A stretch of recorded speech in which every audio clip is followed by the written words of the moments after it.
اسحاق ڈار صاحب کی بات کر دوں. اسحاق ڈار صاحب کو ڈپٹی پرائم منسٹر کس قانون کے تحت بنایا؟ کوئی ان سے پوچھے تو صحیح. ڈپٹی پرائم منسٹر کا کوئی عہدہ ہی نہیں ہے ہمارے آئین میں، یا وزیر اعظم ہے یا وزیر ہے.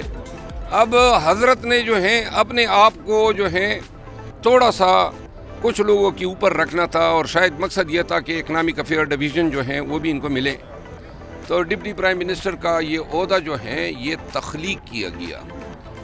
کوئی بھی اس کو چیلنج کرے گا تو یہ حضرت جو ہیں یہ اس منصب پہ نہیں رہ سکتے ہیں، کیونکہ یہ بحیثیت ڈپٹی پرائم منسٹر کوئی بھی حکم کرے گا تو اس حکم کی کوئی قانونی حیثیت ہی نہیں ہے، کیونکہ ایسا کوئی منصب یا عہدہ آئین اور قانون میں ہے ہی نہیں. پہلی بات. دوسری بات یہ ہے کہ میں نے اس دن ایک پروگرام میں یہ بات بھی کی تھی، اور جس پر ایک اینکر پرسن صاحبہ نے جو ہیں میری اس خبر کو جو ہیں متنازع بنایا. میں یہ کہنا چاہتا ہوں کہ مصدقہ اطلاعات ہیں کہ پاکستان نے 2 ہوائی اڈے فراہم کیے ہیں، ایک ایران اور ایک افغانستان کو مانیٹر کرنے کے لیے امریکیوں کو. اور اگر ان ایئر بیسز سے ان ممالک پہ کوئی اٹیکس ہوتے ہیں تو ریئیکشن خیبر پختونخوا پہ آئے گا یا بلوچستان پہ آئے گا. تو لہٰذا یہ، اور آج میں کوشش کروں گا کہ پوائنٹ آف آرڈر پہ نیشنل اسمبلی میں بھی یہ بات کروں کہ یا تو تردید کریں کہ خبر جھوٹی ہے، اور اگر خبر سچی ہے تو یہ ہمارے برادری اسلامک ممالک کے ساتھ ہمارے تعلقات کو خراب کریں گے. یہی کام ضیاء الحق نے کیا تھا جب افغانستان کے معاملات خراب ہوئے تھے، تو انہوں نے ایئر بیسز دیے تھے اپنی ناجائز حکومت کو جو ہیں لیجیٹیمیسی فراہم کرنے کے لیے.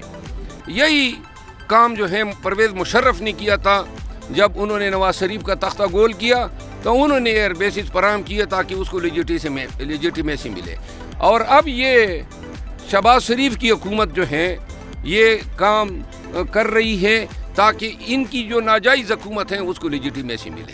یہ اس کی ایک تاریخ ہے، اور یہ جو ایئر بیسز ہے اس حوالے سے قوم کو اعتماد میں لیا جائے. نہ پارلیمان کو بتایا ہے، نہ کیبنٹ کا کوئی فیصلہ ہے، کن لوگوں نے دیے ہیں. اس پر جواب طلبی آپ پارلیمان کے اندر ان کی کریں گے. اور دوسرا سوال یہ ہے کہ جو ہمارے محترم ڈپٹی پرائم منسٹر بنے، ان کا نوٹیفیکیشن جاری ہوا ہے، کیا آپ چیلنج کرنے کے لیے جا رہے ہیں کورٹ؟ چیلنج ہم اتنے فارغ ہیں کہ یہ جناب علی کہیں گے کہ مسٹر صادق خان، مسٹر علی خان فلاں کو ہم نے بنا دیا. او بھائی یہ ڈپٹی پرائم منسٹر برائے نام ہی ہوگا نا. لیکن اس سے پہلے تو پرویز الہی بھی تھے نا. پرویز الہی صاحب جو تھے وہ بھی غلط بنے تھے، کیونکہ آئین میں کوئی گنجائش ہی نہیں ہے. وہ زرداری صاحب نے مقرر کیے تھے، لیکن آئین میں کوئی گنجائش نہیں ہے. دیکھیں، ایک تھانے کا ایس ایچ او ہوتا ہے، اور وہ ایس ایچ او ہونے کی وجہ سے اختیارات ایکسرسائز کرتا ہے. ایک سیکشن افسر ہوتا ہے، سیکشن افسر ہونے کی وجہ سے اس کے اختیارات ہوتے ہیں. تو یہ کل کلاں کو کوئی حکم نامہ جب صادر کرے گا اور نیچے لکھے گا ڈپٹی پرائم منسٹر، تو اس دیکھیے اختیار آپ تب ایکسرسائز کر سکتے ہیں جب قانون نے آپ کو کوئی اختیار دیا ہو.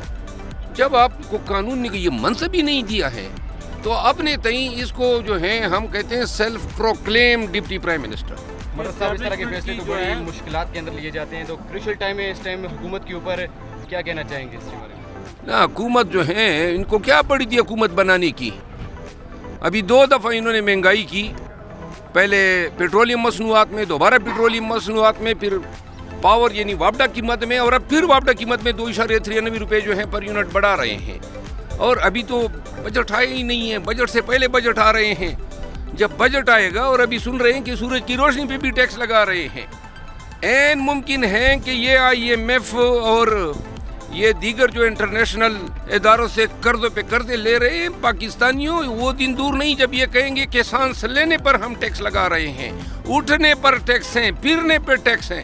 اور اس کے لیے تیار ہو جاؤ، کمر کس لو. ایسے لوگ نافذ العمل ہیں آپ کے اوپر کہ انشاءاللہ اگر یہ 6 مہینے بھی چل گئے تو انہوں نے پاکستان کو ایک بھیانک مثال یہ پہلی بات تو نہیں ہے، نئی بات بھی نہیں ہے، اس سے پہلے بھی ہوئے ہیں جو پیپلز پارٹی کے دور میں تھے. میرا خیال ہے اس وقت چودھری پرویز الہی صاحب بھی ڈپٹی پرائم منسٹر تھے اور اس وقت بھی اس کی ضرورت ہوگی، اس لیے پرائم منسٹر نے یہ فیصلہ کیا، حکومت نے یہ فیصلہ کیا. کیا مقصد ہو سکتا ہے ابھی؟ مقصد یہ ہے کہ بہت سارے جس طرح باقی جو منسٹر بنتے ہیں تو ایک مقصد ہی ہوتا ہے نا، تو ڈپٹی پرائم منسٹر کی پوسٹ پہلے بھی رہی ہے اور اس طرح ابھی ضروری سمجھا جو پرائم منسٹر شہباز شریف صاحب نے اور قائد میاں نواز شریف صاحب نے، تو ان کو ڈپٹی پرائم منسٹر بنا دیا ہے تو زیادہ فعال طریقے سے کام کر سکیں گے، حکومت کے لیے بہتر کام کر سکیں گے، ملک کے لیے کام کر. دیکھیں جی یہ تو روایت ہیں، اس طرح سے نہیں ہے کہ کوئی انوکھی چیز نہیں ہے اور وہ ان کا مینڈیٹ ہے کہ اگر وہ ڈپٹی پرائم منسٹر 1 بنائے، ڈپٹی پرائم منسٹر 2 بنائے،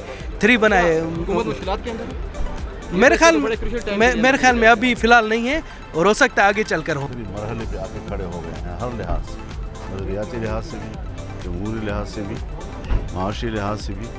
یہ وہی سمجھوتے ہیں جو ہم نے کرسی حاصل کرنے کے لیے کیے ہیں اور ہم نے جمہوریت کو اور سیاست کو مستحکم بنانے کے بجائے اسٹیبلشمنٹ کو اتنا مستحکم کر دیا ہے کہ اب ہمیں کرسی لینے کے لیے ان سے بھیک مانگنی پڑتی ہے.